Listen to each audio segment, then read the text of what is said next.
I was not granted, I'm not a higher enough tier status content creator to be gifted the ship for free, and I don't plan on buying it. So I think it's certainly good. I think it's got some value to it. I think there's a few things that make it useful, which we can talk about right there. There is a side mission in the 51 system. We'll check it out. So here's the two new things, right? So you have the new ship, you have the new dailies, the challenge tracks. You do the two dailies. One's worth 100 points, one's worth 175 points. So you can get 275 a day, and you can do that completely free to play, assuming you can actually kill the hostiles with your own ships.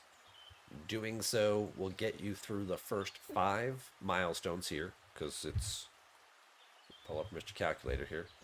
275 times 7 is 1925. So you can actually leave, you can skip one of the 175 point events and you'd still get 1750.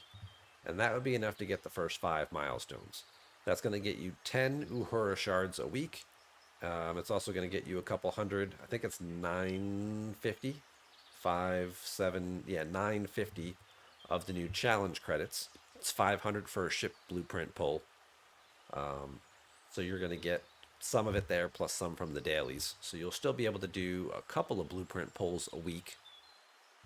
Not perfect, probably not every day if you can't get through everything, but you'll definitely get a bunch of blueprint pulls, and then you'll get some additional stuff here. You'll get some additional faction credits, as well as some different stuff to boost your outpost control center. And this is all just free if you can do those two dailies a day. If you want to do the extra stuff up here, this does require you buying the ship. Okay, this is your heroic levels. If you want to wait it out until April and get the ship for free, you can do it through this path and grind everything out. And then in April, you'll get additional Uhura shards every week, assuming they're still giving her out then. Who knows when they might change this, as well as some extra challenge credits for the refinery. And you also get this nice little ISO damage increase exo comp. And then this is the legendary part of it, which is a paid purchase, which I've heard people have mixed reviews on. If you want to think of it like, oh, I have to pay for this, this is paywalled. That's one way of thinking of it. The other way, again, this is a heroic event. You've got a free path, you've got a one-time purchase being the ship, and then you've got a repeat purchase being the final milestone. But that being said, for $20, getting 20 shards of an officer is actually pretty good value. When officers typically take $300 to $400 worth of materials in an upgrade event to source, getting a sixth of an officer for $20 isn't bad. You also get additional credits and outpost stuff and these FKR tokens. If you're 71 plus, it's better because these are Sigma faction tokens. And I'm not saying you should buy this. I'm not even saying you should buy the ship. I'm planning on working this out and getting the ship in April, following this path. If you did buy the ship, just be sure to take advantage of the opportunity here to get this additional sourcing. Acquiring Uhura and leveling her up may also make these things easier for you. As far as this extra $20 additional sourcing, that's up to you. If you want to spend the extra $20 for the extra 20 Uhura shards to get her unlocked or leveled up faster, we've been asking for a while for partial pack sourcing, and that's kind of what this is, right? You've got 80 shards, you've got 100 shards. You're like, man, I don't want to buy a pack of her, for $100 with 50 shards in it. I only need 20 more. Here is a lesser option. So at least, I don't know if that's the intention behind it or not, because was it in any of the meetings? but the fact that they have at least made this partially a smaller available, amount available for a smaller dollar value, to kind of have a broader audience to appeal to. The downside is that of course this track here is only for people who already bought the ship. Now, from what I understand, there's a second. Instead of, if you don't have the ship, you can spend an extra $20 and get enough points to cover these two milestones. So then you're spending $40 to do these three. I think I heard someone say that that was an option. Like if you don't have the ship, you can spend $20 to get the epic ones and $20 to get the legendary pass. That seems a little crazy, because if you're going to spend the $40 this week and $40 next week, like you might as well just have bought the ship.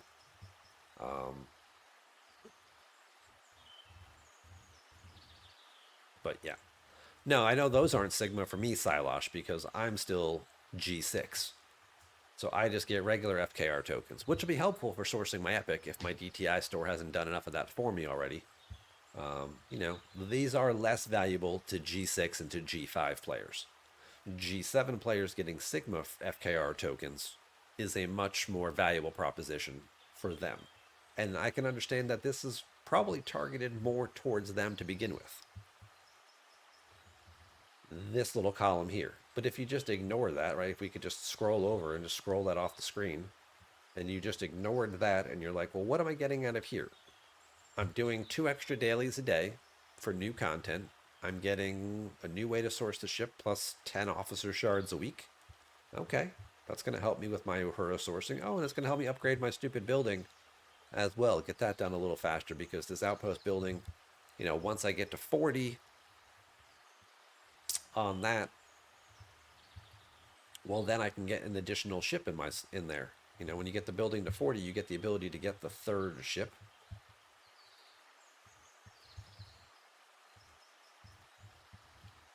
Now your fleet size goes from 2 to 3. Now you can start hitting bigger targets. Now you can start sourcing more of the outpost materials as well. Now you can start getting more of this plunder, which means now you can either get more of your directives on a weekly basis. You can get more materials out of here because now you're hitting better targets. You can source Cisco faster and upgrade him if you want. You can get your premium dusts. Like, this loop also becomes easier by doing the Uhura section of the dailies. Not ridiculously fast or anything like that, but this is a little bit extra here. And this is only milestone 3. So even if you just get the first 3 milestones and you're like, screw it, I don't want to do this. Wait till next week. Do the first 3 milestones again. You're chipping away at 2 separate loops at the same time. So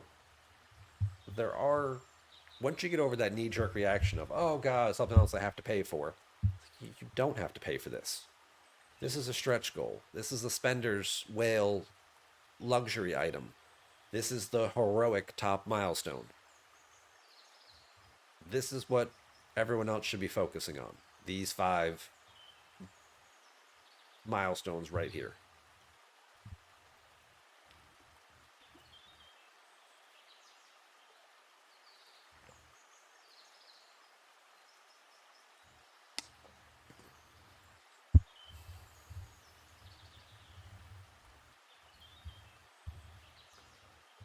So that's one aspect of the new loop and the new mechanic. Now people are wondering about the ship. It's free stuff. Gimme, gimme, gimme. Absolutely. Right? Bacon fish can actually hit the ones of your level. Awesome.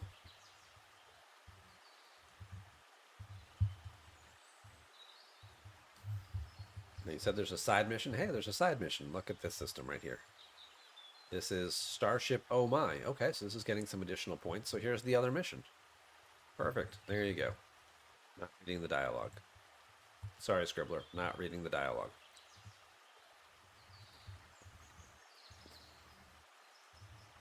Some people were asking about the ship, right? Where does the ship fit in? What's the value of the ship? Why should I care about it? Why is it useful? Etc. As far as 5-star epics go, it's considerably smaller than your Dideritics right out of the box, right? Looking at this, it's a fourth of the size. And if we go to stfc.space and we try and look up some of these values,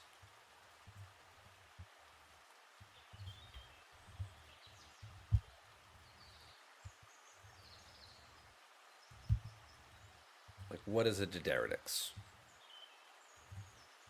Well, we can only compare the base stats because everybody's research and buffs and things are going to be different.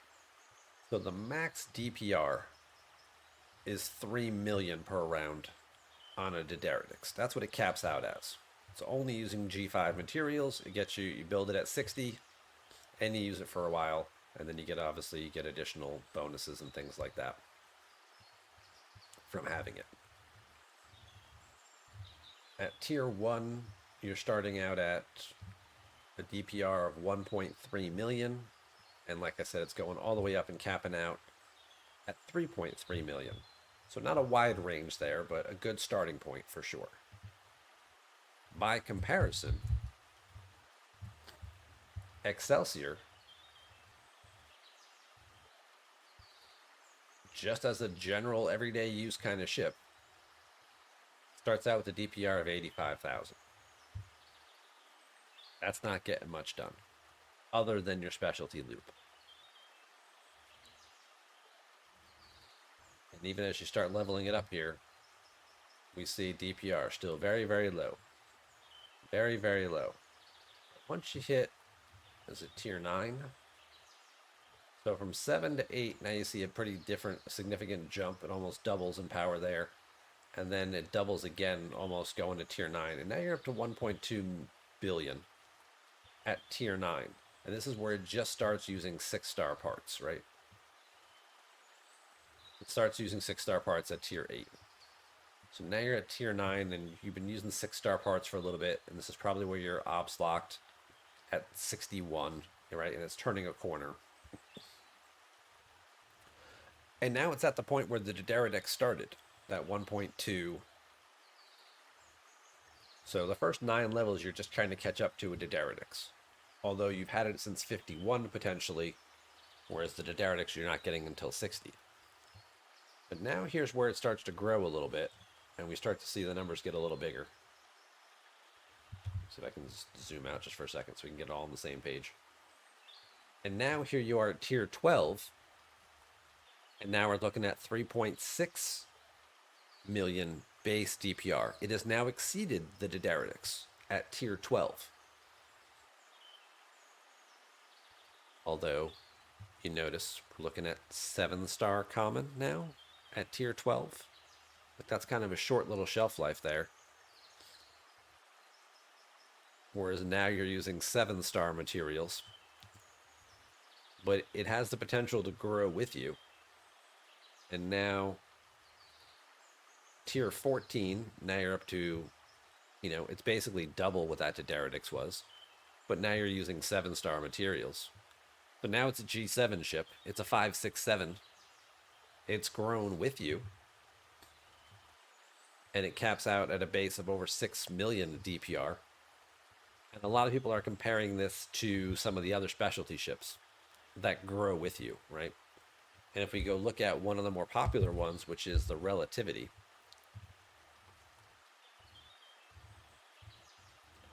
The Relativity obviously only goes up through G6 materials before it finally hits its max lock here. But its max DPR is only 5 million. And we see what people do with the Relativity with all the research and buffs and how big their Relativity really is. People with 40 billion, 50 billion Relativities, right? By the time it's all said and done, and they're cruising through and they're killing, doing all their dailies with it. Some people even in their low to mid 60s are doing all this with that ship. Now, because of the ops lock, I don't think that the Excelsior is going to be able to get there and kind of give you that same. And even if we look at the GS31,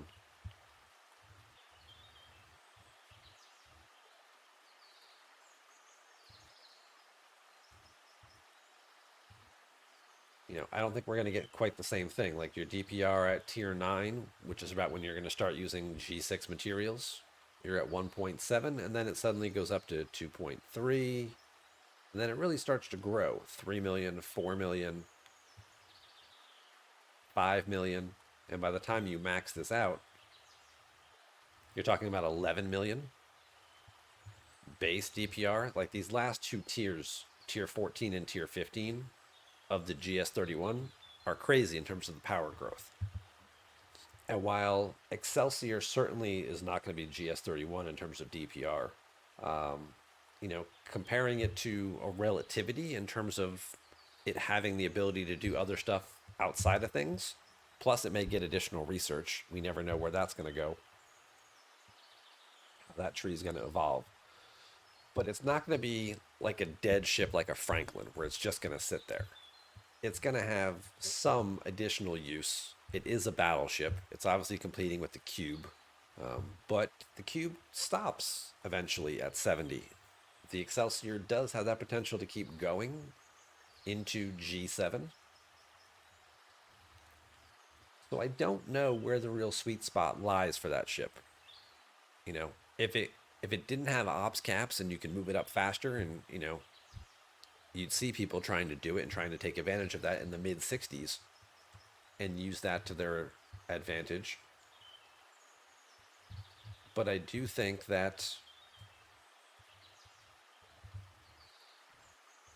like I said, it's not just going to be a one and done kind of one trick pony ship. Do I not have the ability to donate this stuff? It's a 1.5 trick pony. Most specialty ships are, though, right? I mean, you've got Titans and Cerritos that just do a buff thing. They're not good for killing anything. Voyager doesn't kill anything. It's useful for starting armadas. The NX-01 only kills one hostile and starts armadas. It's a 1.5, a 1.5 trick kind of pony. I think this ship is going to be more akin to like how people used to use their Talios in G5. It was a nice little bridge. It was a nice little bridge between different level ranges. And maybe it'll be something, instead of a vengeance trying to get that, which how long those damn things take to source. Because it does transition into 70 plus damage ranges.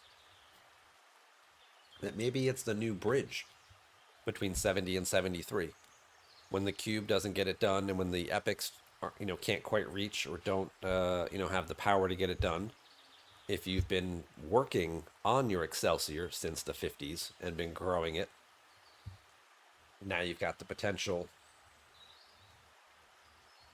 when crossing into G7. For those of us already there, no, it's too late. It's going to take too long to catch up with.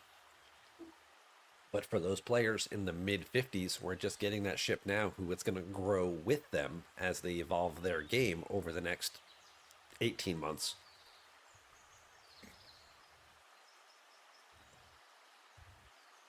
I think it does have that potential for them to be that bridge ship. How we use the GS31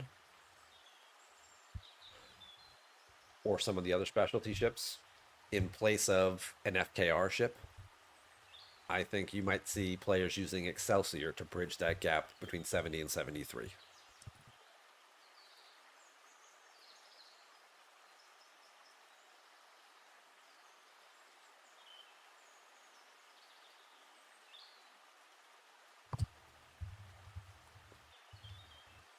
And that's just looking at the basic stats. Obviously, it's going to take time to get it there and whatnot. I'm really annoyed that this mission didn't finish for me. What's going on here? Is it just lag?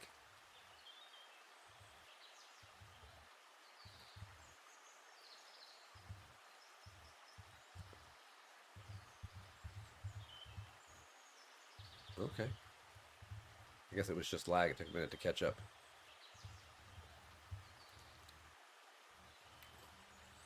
Voyager did have a bit of a warp range buff. It didn't do a whole lot killing stuff-wise, but it was at least somewhat of a transition for players. They could do some hostiles with it. You could kill some miners and stuff with it, put Pike Moreau Chen on it and go kill some miners, but you weren't killing mission bosses and stuff with Voyager.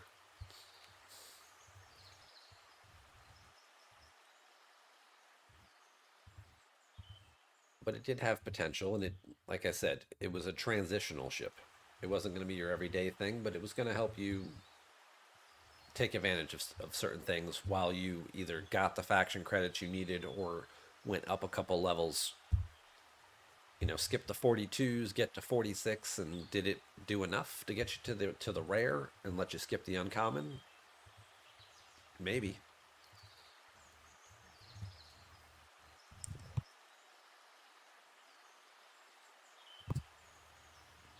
So, and the refinery.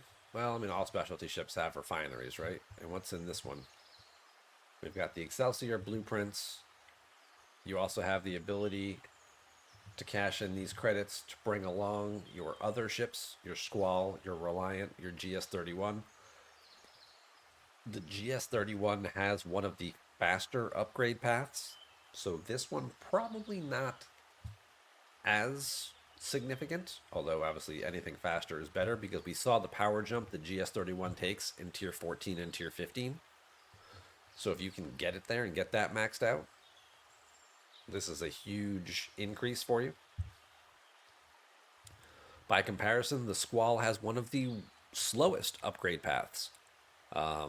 It's over, like the GS-31 is like a 300-day upgrade path, which is fast for specialty ships. They're usually around 425 to 450, just over a year, between a year to a year and a half for most specialty ships. The Squall's like 700 days. It has terrible sourcing for upgrade and parts, and it's part of a mining loop that people don't really enjoy doing.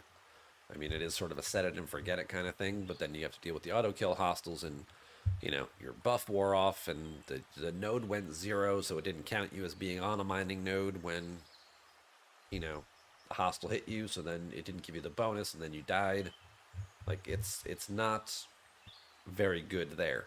And the Reliant, kind of the same thing. It's a slower progression path, not as slow, but it's a slower progression path, and obviously people want to get that ship tiered up into those higher levels so that it can hit the epics, the 62 plus, and start getting that daily epic material, because then you can source officers faster and get other bonuses from the favors and stuff faster. So being able to improve these, certainly pretty big here. Also, hey, that's a vengeance part, right? Used to upgrade the vengeance. Well, we know this thing takes a really long time to upgrade, and now here's additional sourcing for that too. So if you're not G7 yet, getting this ship unlocked and getting yourself one more sourcing to make that progression and that vengeance transition easier, if that's the path you want to go, could be valuable to you. You have more faction tokens. This is also being able to source this new prototype tech. Critical hit versus outposts, mitigation stats against the outpost and the retaliation hostiles, and your damage against the Borg specific retaliation hostiles that make a difference if you're punching up things. And here's the other one, the stasis field generator, also boosting your critical hit chance. This is just against the outpost itself, though, not against the hostiles. The other parts are against the hostiles. This is against the Cardassian ones, right? So you're getting more mitigation, more base damage, and more apex barrier. So again, two techs that you can source. These are chaos tech. Well, they're prototype tech, so they go in the first slot, the forbidden tech slot. That you can source that will make your outpost loops easier as you try and punch up bigger targets to again get more of that plunder to feed into those other loops. You've got some other cosmetics down here as well, and then this is upgrade materials if you want to source that for those techs.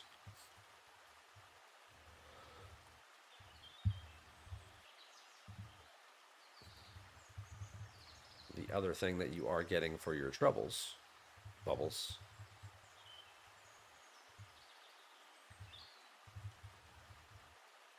is now we also do have a new research tree. We've got a new research tree. It's in this new research wing, all the way at the end of the starship tree, after your GS31 stuff.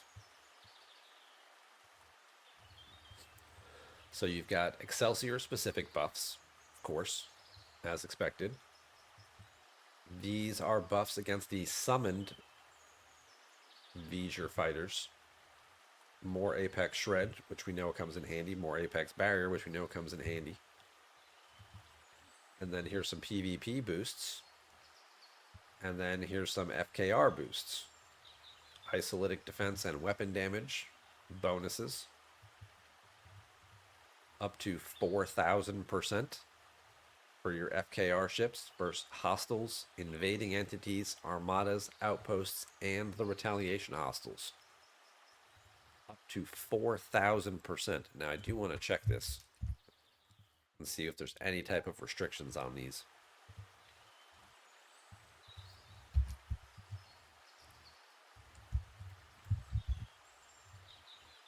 FKR plus weapon damage unlocks level 58. So level 1 here is at 58, giving you a 750% bonus. Okay.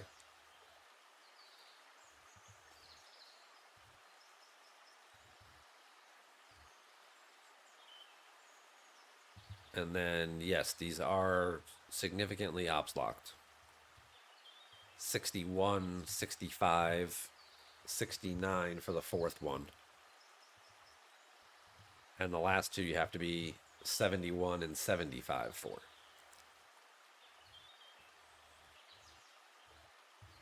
Less valuable for sure with those ops locks. Way less valuable for sure.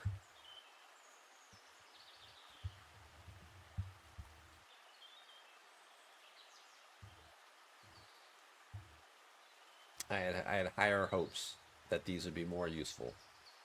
These are really more G6, high G6 transitioning into G7. Might make things a little easier again with that G7.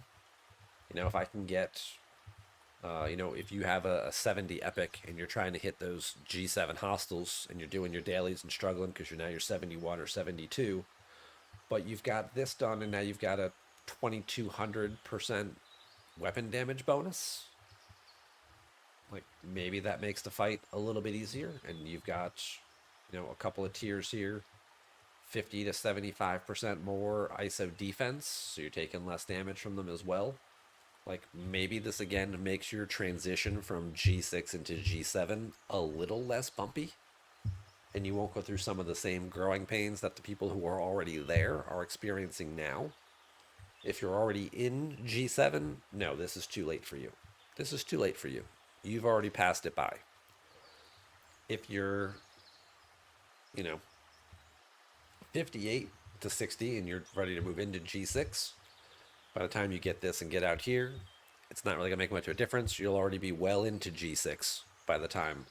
But it might certainly make your G7 transition next year a bit smoother. G6 only takes a year to go through, free to play. So if you're starting this loop now and you're planning on, hey, by the end of this year, I want to be G7, you'll have this then, and that'll make your life a little easier.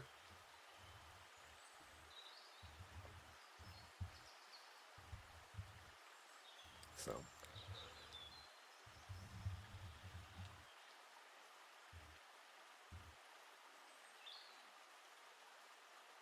research stuff we're up to at the end of the station tree. Yeah, there are some G7 efficiencies as well. They're separate efficiencies in the station tree. I don't know if I can see them or not. Oh, I can see them. So there's 4 separate efficiencies here for G7 players, and they each have 4 levels. There's 3 separate efficiencies. They each have 4 levels. And again, these are also, I think, ops. I don't know if they're ops locked or not. Let's go look at those two. Research 7-star. These actually unlock at 68, the first ones. Level 1 unlocks at 68, and they are not ops capped.